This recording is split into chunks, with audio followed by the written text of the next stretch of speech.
Yelara stood before the mirror in her small room on the diplomatic station. Her silver skin caught the light. Her 4 eyes blinked one pair at a time. Today was her wedding day, and she felt nothing but quiet disappointment. The Velnari people valued strong matches. They valued power, wealth, and influence. Yelara's family had none of these things anymore. Her father had made bad choices in politics. He had supported the wrong side in a trade dispute. Now the family name meant very little. So when the matchmaker came with an offer, her parents accepted without question. The groom was a human. A cargo handler on Station 12. He had no titles. He had no wealth. He had only a small apartment and a steady job moving boxes in the lower docks. His name was Tejo. Yelara had met him only twice before today. The first time, he had bowed politely and said very few words. The second time, he had brought her a small flower from the station garden. He had said nothing at all that day, just handed her the flower with gentle hands and walked away. Her mother had called him simple. Her sister had called him boring. Her father had said nothing, which was worse than any insult, but the marriage contract was signed. The payment was made. Yelara would become the wife of a quiet human who moved cargo for a living. She put on her ceremonial dress. It was blue and silver, the colors of her family. Once, this dress would have been covered in gems. Now it was plain fabric with simple stitching. She looked at herself and tried to smile. The ceremony was small. Only her parents attended from her side. Tejo had no family present. He stood alone at the altar in the station chapel. He wore a simple black suit. His dark hair was neatly combed. His face showed no expression. When Yelara walked toward him, he watched her with calm brown eyes. There was no excitement in those eyes, no fear, no joy, just a quiet steadiness that she could not understand. The official spoke the words. Tejo repeated them in his soft voice. Yelara repeated them in hers. And then it was done. They were married. Her parents left quickly. They did not stay for the small meal that followed. Yelara sat across from her new husband in a station restaurant and tried to make conversation. "The food here is good," she said. Tejo nodded.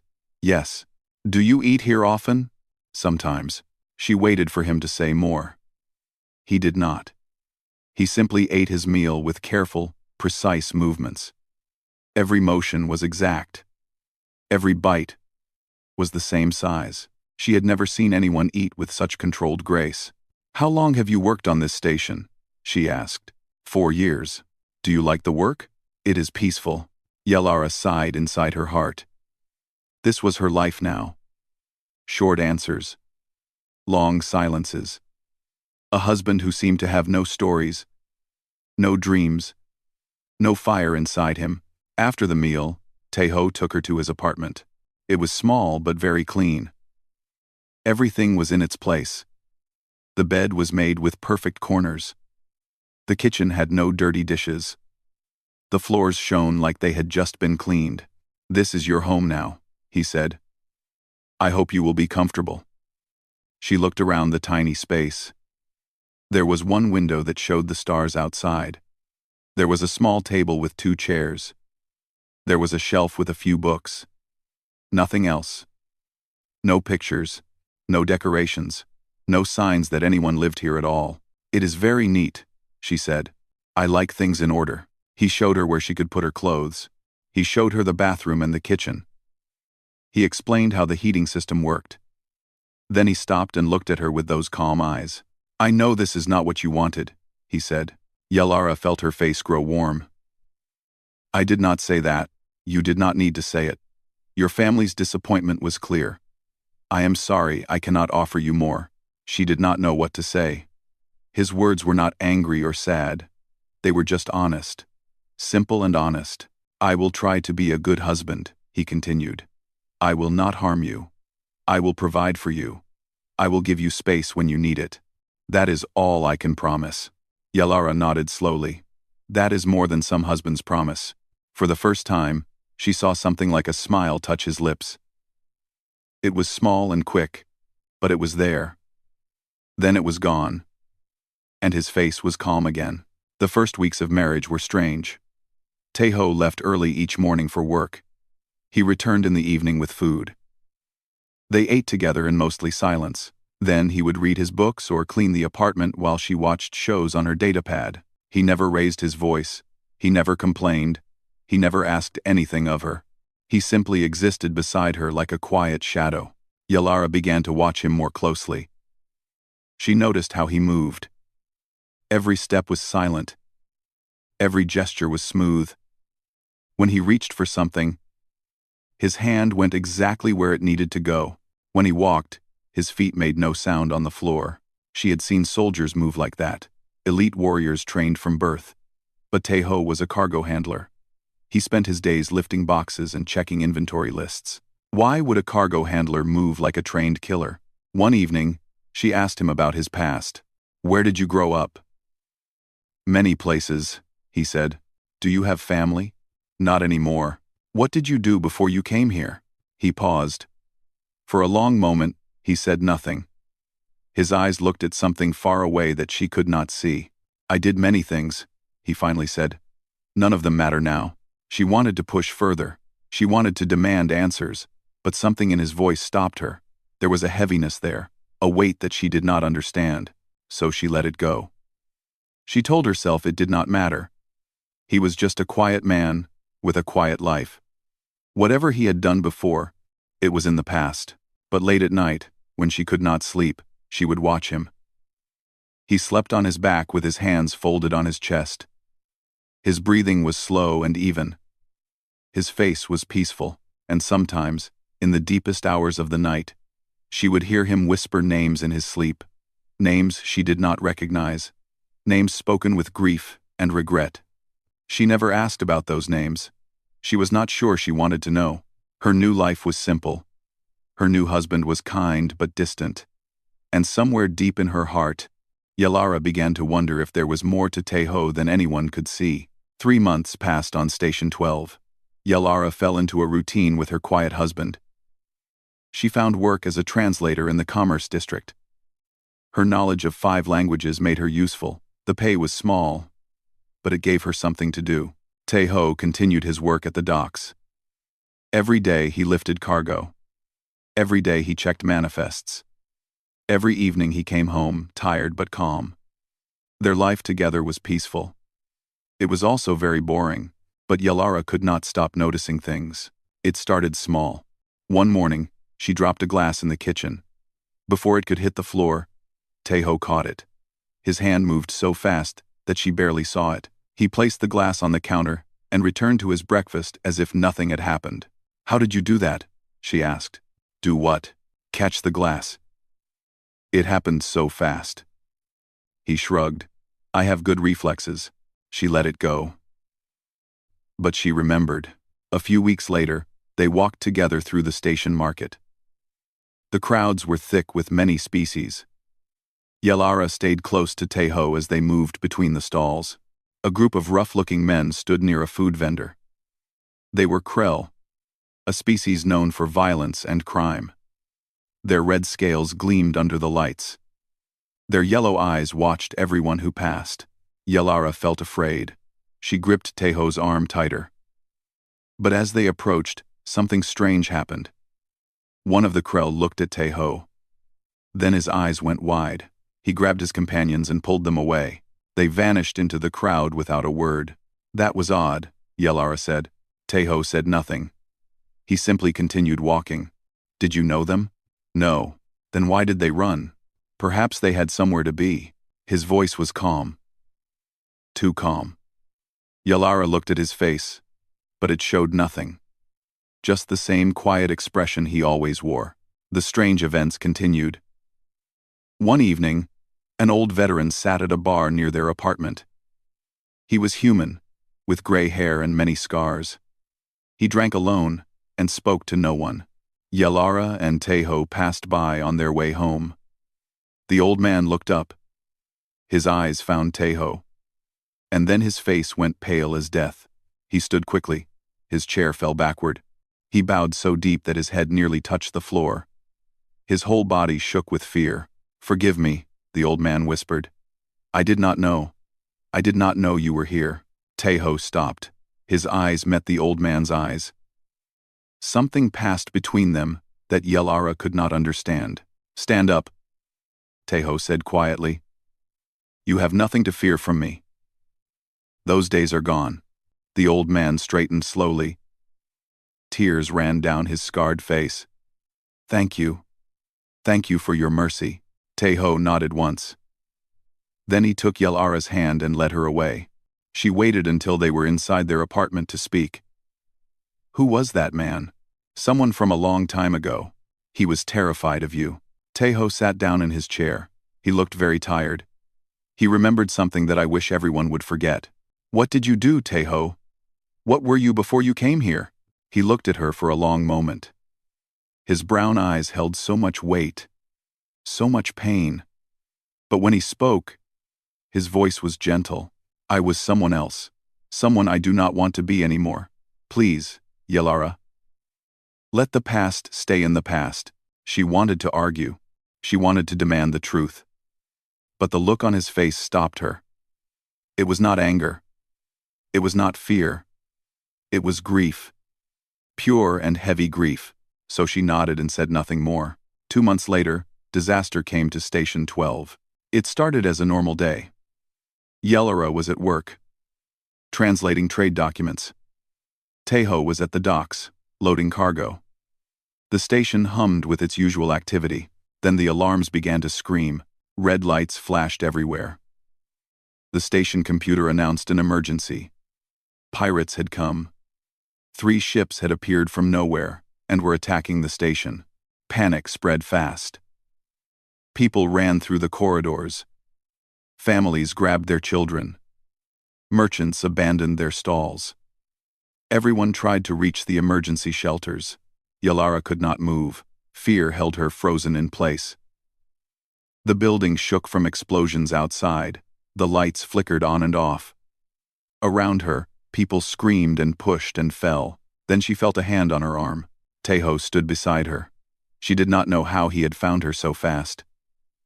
The docks were on the other side of the station. But here he was, calm as always. We need to move, he said. His voice cut through her fear. She nodded and let him lead her. They moved through the chaos like water through rocks. Teho seemed to know exactly where to go. He guided them through side passages and maintenance tunnels. He avoided the crowds and the worst of the panic. Along the way, they gathered others. A mother with 2 small children. An elderly couple who could not walk fast. A young boy who had lost his parents. Teho collected them all and kept them moving. Stay close, he said. Stay quiet. Follow me. His voice was different now. It was still soft, but there was steel in it. Command. Authority. This was not the quiet cargo handler she knew. This was someone else entirely. They reached a shelter deep in the station core. Teho sealed the door behind them. Inside were hundreds of other refugees. Children cried. Adults prayed. Everyone waited for the attack to end. Yelara sat against the wall and tried to breathe. Teho sat beside her. His eyes watched the door. How did you know where to go? She asked. I studied the station layout. Why would a cargo handler study emergency routes? He did not answer. The attack lasted 3 hours. The station security fought back. Eventually, the pirates retreated. The all-clear signal sounded. People cheered and cried with relief. When they returned to their apartment, Yelara found it untouched. The pirates had focused on the wealthy districts. The lower levels where they lived had been ignored. She sat on the bed and looked at her husband. He stood by the window, watching the stars. You saved all those people today, she said. I helped them find shelter. That is all. No, it was more than that. You knew exactly what to do. You were not afraid at all. He turned to face her. In the dim light, his eyes looked different. Older. Harder. Fear is useless in a crisis, he said. It does not help anyone survive. Most people cannot control their fear. Most people have not had proper training. The word hung in the air. Training. What kind of training turned a man into what Taeho was? What kind of life created someone who moved through chaos like it was nothing? Yelara looked at the man she had married. The quiet cargo handler. The polite husband, who never raised his voice. And she realized that she did not know him at all. One day, she said softly, you will tell me the truth. Taeho looked at her for a long moment. Then he nodded slowly. One day, he agreed. But not today. Today, I am just glad you are safe. He sat beside her on the bed. He took her hand in his. His grip was gentle but strong. The hands of a worker. The hands of something more. Yelara leaned against his shoulder and closed her eyes. She had many questions.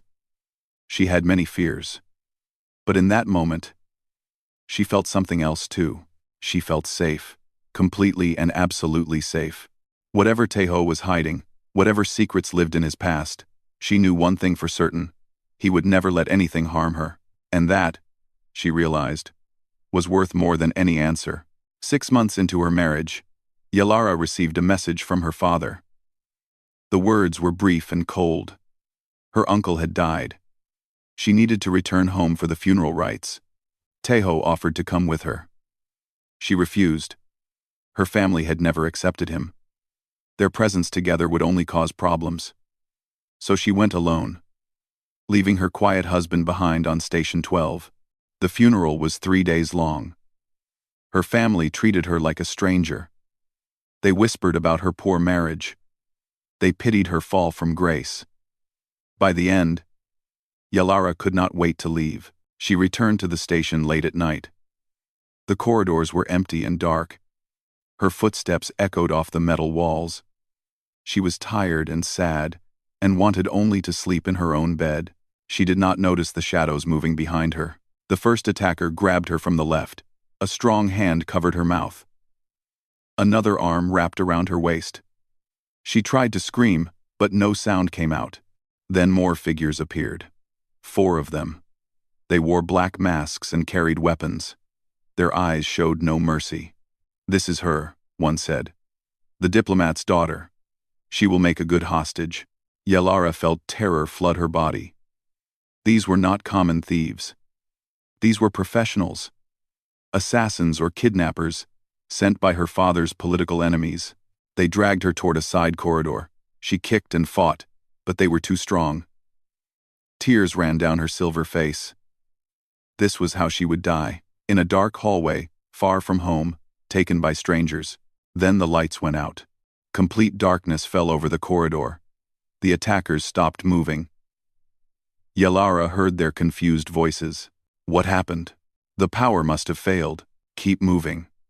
We need to get her to the ship. Something moved in the darkness. A sound so soft it might have been imagination. A whisper of cloth. A breath of wind. Then the screaming began. The first attacker fell without a word. One moment he was standing. The next, he was on the ground. Unconscious. Yelara felt his grip release from her arm. The second attacker fired his weapon into the dark. The energy bolt lit up the corridor for a brief moment. In that flash of light, Yelara saw something that froze her blood. Taeho stood among the attackers. But he did not look like her husband. His face was cold and empty. His eyes held no warmth. His body moved like flowing water. Bending and striking with impossible speed, the light faded. More screams echoed. Bodies hit the floor. The sounds of violence lasted only seconds, then silence. The lights flickered back on. Yelara stood alone in the corridor. 4 attackers lay on the ground around her. All of them were alive but unconscious. Their weapons were broken. Their masks were torn. Taeho stood a few steps away. His breathing was calm. His clothes were not even wrinkled. There was no blood on his hands. He looked at her with soft brown eyes. The coldness was gone. He was her quiet husband again. "Are you hurt?" he asked. Yelara could not speak. She could only stare. Taeho walked toward her slowly. He raised his hands to show he meant no harm. Like she was a frightened animal he did not want to scare. "Yelara, please, are you hurt?" She found her voice. What are you? He stopped walking. Pain crossed his face. I am your husband. No. What I just saw. That was not human. No cargo handler can do what you just did. He was silent for a long moment. Then he sighed and looked at the fallen attackers. We should call security. These men need to be questioned. Someone sent them after you. Answer me, Tejo. His eyes met hers. In them, she saw something she had never seen before. Honesty. Raw and complete honesty. Not here, he said. Not in this hallway. Let us go home. I will tell you everything. Station security arrived quickly. They took the attackers away for questioning. The officers looked at Tejo with strange expressions. One of them started to ask questions. But a senior officer stopped him. Let them go, the senior officer said. Do not ask about this. Yalara noticed the fear in his voice. Even the security forces knew something about her husband. Something that made them afraid. They walked home in silence. The apartment felt different now. The neat rooms, the perfect order. It all seemed like a mask. A disguise for something much darker. Tejo made tea. He set a cup before her and sat across the table, his hands wrapped around his own cup. He stared at the rising steam. I was born on Earth, he began. In a small village in the mountains. My parents were farmers. We had a simple life. Yalara listened. She did not interrupt. When I was 7, soldiers came to our village. They were looking for children with certain abilities. Speed, strength, quick minds. They tested everyone. I was taken. His voice was flat, empty of emotion. Like he was telling someone else's story. They brought me to a facility. There were other children there. Hundreds of us. They trained us from morning until night. Combat. Weapons. Strategy. Languages. Everything a perfect soldier needs to know. The government did this? Yalara asked. Not just one government. A secret alliance. They wanted soldiers who could end wars before they started. Ghosts who could slip into any place, accomplish any mission, and vanish without a trace. He paused. His hands tightened around the cup. They called us the Silent Winds. We were the deadliest operatives humanity ever created. By the time I was 20, I had ended 3 wars. Not by fighting, by removing the right people. Leaders who wanted destruction. Generals who planned genocide. Weapons makers who sold death to anyone. Yalara felt cold. You were an assassin. I was many things. Assassin, spy, saboteur. Whatever the mission required. He looked at her with hollow eyes. I killed more people than I can count. I told myself it was for peace, for the greater good. But the truth is, I was just very good at ending lives. Why did you stop? The question hung in the air. Tejo closed his eyes. Because one day, I looked in the mirror and did not recognize myself. I saw a monster wearing human skin. I saw a weapon pretending to be a man. His voice cracked slightly. I wanted to be a person again. Just a normal person, with a normal life. So I disappeared. I erased my records. I found the most boring job on the most forgotten station in the galaxy. And I hid. Yalara sat in silence. Her mind spun with everything she had heard. Her husband was not a cargo handler. He was a legendary killer. A ghost story that soldiers told to frighten each other. Does anyone know you are here? She asked. A few. The old veteran we met. He served with a unit I once saved. The security chief on this station. He recognized my combat patterns during the pirate attack. And chose to say nothing. Why did you marry me? Tejo looked up. His eyes glistened with unshed tears.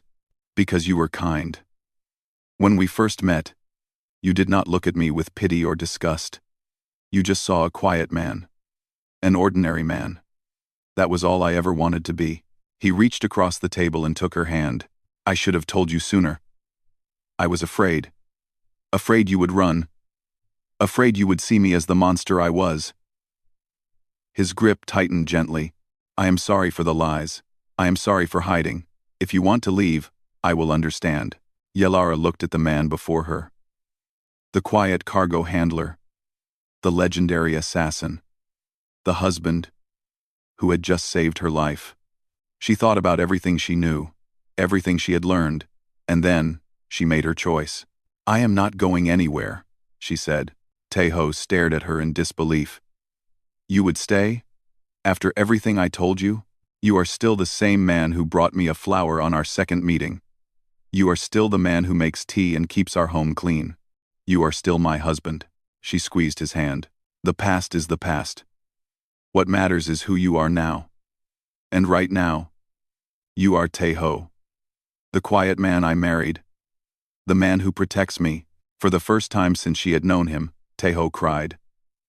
Silent tears rolled down his face. His shoulders shook with relief and gratitude. Yelara stood and wrapped her arms around him. She held him tight while he wept.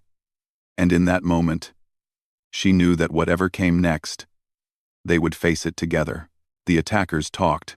Under questioning, they revealed who had sent them. A political rival of Yelara's father. A powerful merchant named Drelvok, who wanted to destroy what remained of her family's influence. Station security sent the information to the proper authorities. But Yelara knew that politics moved slowly. Justice might take years. And Drelvok would simply try again. She shared her fears with Tejo. He listened quietly, as he always did. When she finished, he nodded once. I will handle it, he said. What does that mean? It means you should not worry anymore. 3 days later, Drelvok announced his retirement from politics. He sold all his businesses. He donated his wealth to charity. Then he left known space and was never seen again. Yelara never asked what Tejo did. She did not want to know. But she noticed that her husband looked tired for a few days, and she found a new flower on her pillow the morning after Drelvok disappeared. Life returned to normal. Or as normal as it could be with a legendary operative for a husband. Tejo continued his work at the docks. Yelara continued her translation work. They ate dinner together every night. They slept in the same bed. From the outside, they looked like any other couple, but things had changed between them. The secrets were gone. The walls had fallen. For the first time, Yelara felt like she truly knew her husband. She learned small things about him. He liked to read poetry late at night. He enjoyed cooking more than eating. He could speak 14 languages fluently. He was afraid of deep water because of a mission that had gone wrong years ago. She learned large things too. The names he whispered in his sleep belonged to teammates who had died. His neat apartment was a way of controlling something in his life when everything else felt chaotic. His silence came from years of being punished for speaking out of turn. The more she learned, the more she loved him. One evening, a message arrived on Tejo's datapad. He read it, and his face went pale. Yelara watched him from across the room. What is wrong? She asked. He did not answer immediately. He read the message again. Then he set the pad down and looked at her with troubled eyes. Someone knows I am here. Cold fear gripped Yelara's heart. Who? The Alliance. The people who created me. He stood and walked to the window. One of my old handlers. A woman named Director Kang. She wants to meet. Is this a trap? I do not know. Director Kang was one of the few people in the program who treated us like humans instead of weapons. She protected us when she could. But that was a long time ago. People change. Yelara walked to his side. She took his hand. What will you do? I must meet with her. If I refuse, they might send others. It is better to face this directly. Then I am coming with you. Tejo shook his head. It is too dangerous. I am your wife. Where you go, I go. He looked at her for a long moment. Then, a small smile touched his lips. The same smile she had seen on their wedding day. You are very stubborn, he said. I learned from my husband. They traveled to a neutral station at the edge of known space. The meeting place was a small tea house in a quiet district. Director Kang waited for them at a corner table. She was an old human woman with gray hair and sharp eyes. Her face was lined with age, but her posture was straight and strong. When Taeho approached, she stood and bowed deeply. "Wind 7, she said. "It has been a long time. My name is Taeho now. Of course. Forgive me." She looked at Yelara with curious eyes. "You must be the wife. You have courage to come here." They sat. Tea was poured. For a long moment, no one spoke. "Why have you contacted me?" Taeho asked. Director Kang sighed. "The program is being revived. New leadership has taken over the Alliance. They want to create more operatives, more weapons. That is not my concern anymore. It should be. They have found your files. They know what you are capable of. They want you to train the new generation." Taeho's face hardened. "No. I told them you would refuse. But they are not the type to accept no for an answer." She leaned forward. "They will come for you. Taeho. They will threaten everything you love to bring you back." Yelara felt Taeho's hand tighten on hers under the table. "Let them come," he said quietly. "I am not the man I used to be. But I am still capable of protecting what is mine." Director Kang shook her head. "You cannot fight the entire Alliance alone." "I will not be alone." Taeho looked at Yelara. "I have something worth fighting for now. That makes all the difference." The old woman studied them both. Something shifted in her eyes. A spark of hope that had not been there before. "There are others," she said slowly. "Other operatives who left the program. Who want to stay hidden. Who want to live normal lives." She paused. "I have been protecting them in secret for years, hiding their files, covering their tracks. Why?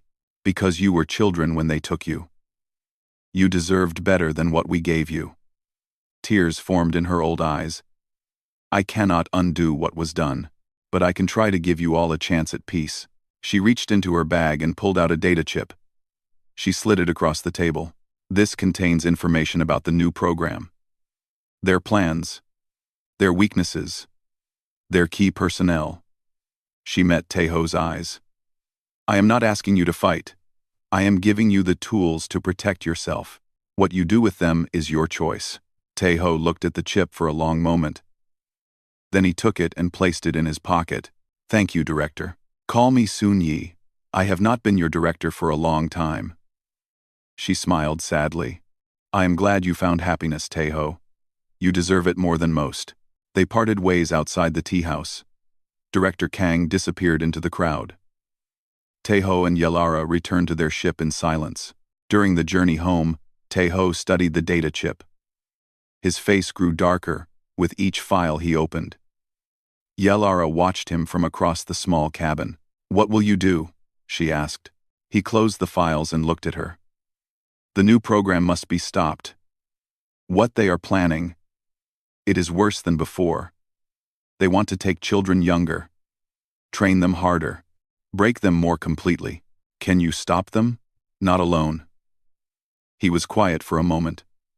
But Director Kang was right. "There are others like me. Shadows scattered across the galaxy. If I could find them, if I could bring them together, you could destroy the program for good." He nodded slowly. "It would be dangerous. It would mean leaving our quiet life behind. I would have to become the thing I tried to forget." Yelara moved to sit beside him. She took his face in her hands and made him look at her. "You are not a monster, Taeho. You are a man who was hurt, who was used, who survived. If you can stop others from suffering the same fate, that is not evil. That is justice. You would support this, even knowing what I might have to do? I married you. All of you. The gentle husband and the deadly shadow. I am not afraid of what you are." She kissed his forehead softly. "Go save those children. I will be here when you return." Taeho pulled her into his arms and held her tight. No words were needed. They understood each other completely. When they returned to Station 12, Taeho began to plan. He sent messages through secret channels. He reached out to ghosts and shadows. One by one, the scattered operatives responded. They were coming. The silent winds would gather once more. But this time, they would not destroy for the Alliance. This time, they would destroy the Alliance itself. The message came 6 weeks later. A single word on a secure channel. Victory. Yalara was at work when she received it. Her hands trembled as she read. Victory. After 6 weeks of silence, 6 weeks of fear, 6 weeks of not knowing if her husband was alive or dead. Victory. She left work early. She went home and waited. The apartment felt empty without Taeho. Too quiet. Too clean. She sat by the window and watched the stars. Night fell. Then morning came. Then another night. She did not sleep. She barely ate. She just waited. On the third day, the door opened. Taeho stood in the entrance. He looked different. Thinner. Older. There was a new scar on his cheek, and bandages wrapped around his left arm. His eyes were tired but calm. I am home, he said. Yalara ran to him. She threw her arms around his neck and held him so tight she thought she might break him. Tears streamed down her silver face. She could not speak. She could only hold him. Taeho wrapped his good arm around her. He buried his face in her shoulder. For a long moment, they stood in the doorway, holding each other like they would never let go. Is it over? She finally asked. It is over. They moved inside. Taeho sat on the bed while Yalara brought water and food. He ate slowly, like he had forgotten how. She sat beside him and waited for him to speak. The Alliance had a central facility, he began. A place where they trained the new operatives. Where they kept the children. We found it. How many of you were there? 17. 17 silent winds. The last of us. He paused. We lost 4 in the assault. Yalara felt grief for people she had never met. Warriors who had died to save children they would never know. The facility is gone now. The program is destroyed. The leadership is either dead or in custody. The children. His voice cracked. The children are safe. They will be returned to their families. Given new lives. Real lives. What about the Alliance itself? Broken. The revelation of the program caused outrage across every government. No one will support them anymore. They are finished. Yalara leaned her head against his shoulder. You did good, Taeho. We did good. All of us. He turned to look at her. I could not have done this without you. Without knowing you were here. Without having something to come home to. She took his bandaged hand gently. What happens now? Now I rest. Then I heal. Then I go back to my job at the docks. A small smile crossed his tired face. I think I have had enough excitement for one lifetime. In the weeks that followed, life slowly returned to normal. Taeho's wounds healed. The scar on his cheek faded but did not disappear. A permanent reminder of what he had done. The galaxy buzzed with news of the Alliance's fall. People called the attackers ghosts. Legends.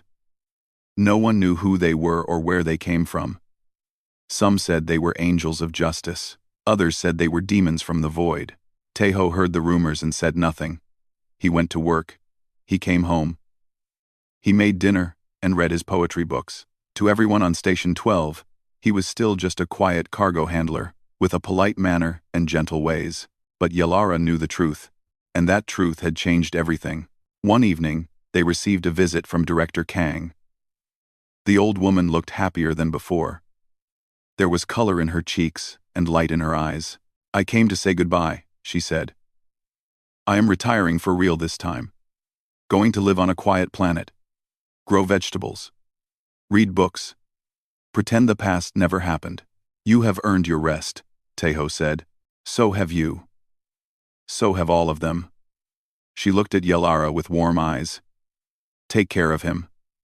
He is one of the best people I have ever known. Even if he does not believe it himself. I know, Yalara said. I have always known.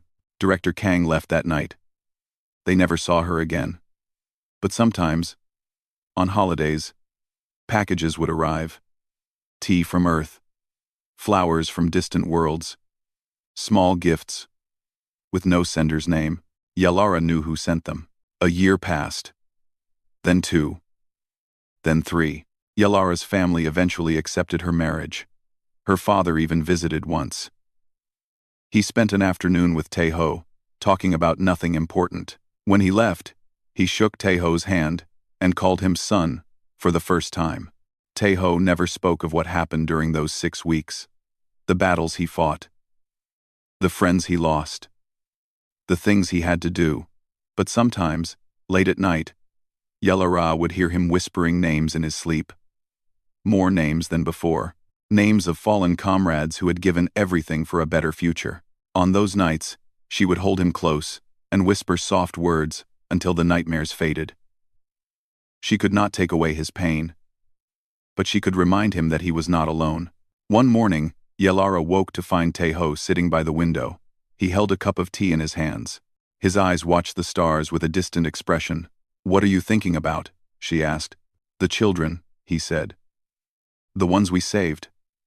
I wonder what they are doing now. If they are happy. If they got the normal lives we never had." Yalara rose and walked to his side. She looked out at the stars beside him. "They have a chance because of you. That is more than you were ever given. Do you think I deserve happiness, after everything I have done?" She turned to face him. She took his face in her hands and looked into his brown eyes. The eyes of a killer. The eyes of a savior. The eyes of the man she loved. "I think everyone deserves a chance at happiness. Even legends. Even ghosts." She smiled. "Especially quiet cargo handlers who bring their wives flowers." Teho laughed. A real laugh. Warm and full. It was a sound she had rarely heard in their years together. A sound she treasured more than anything. "I love you, Yalara. I know. I love you too. All of you." He pulled her into his arms. They stood together by the window, watching the stars. 2 ordinary people living an ordinary life. Or so it seemed. Behind them, the apartment was neat and clean. The bed was perfectly made. A book of poetry sat on the shelf, everything in its place, and on the pillow, where it appeared every morning, lay a single flower, fresh and beautiful. A simple gift from a quiet man who had once been a legend. The galaxy had its heroes, mighty warriors, brilliant leaders, powerful champions. But the greatest hero Yalara had ever known was the gentle human beside her. The man who had chosen love over war, peace over glory, her over everything. She had married a quiet human, never realizing he was a concealed legend. But in the end, the legend did not matter. What mattered was the man. The husband. The partner who stood beside her through everything. That was worth more than any legend. That was worth more than anything. And as they watched the stars together, Yalara knew that their story was far from over. They would have many more years. Many more adventures. Many more flowers on the pillow. But whatever came next, they would face it together. A diplomat's daughter and a silent wind. An unlikely pair. A perfect match. And they lived quietly ever after.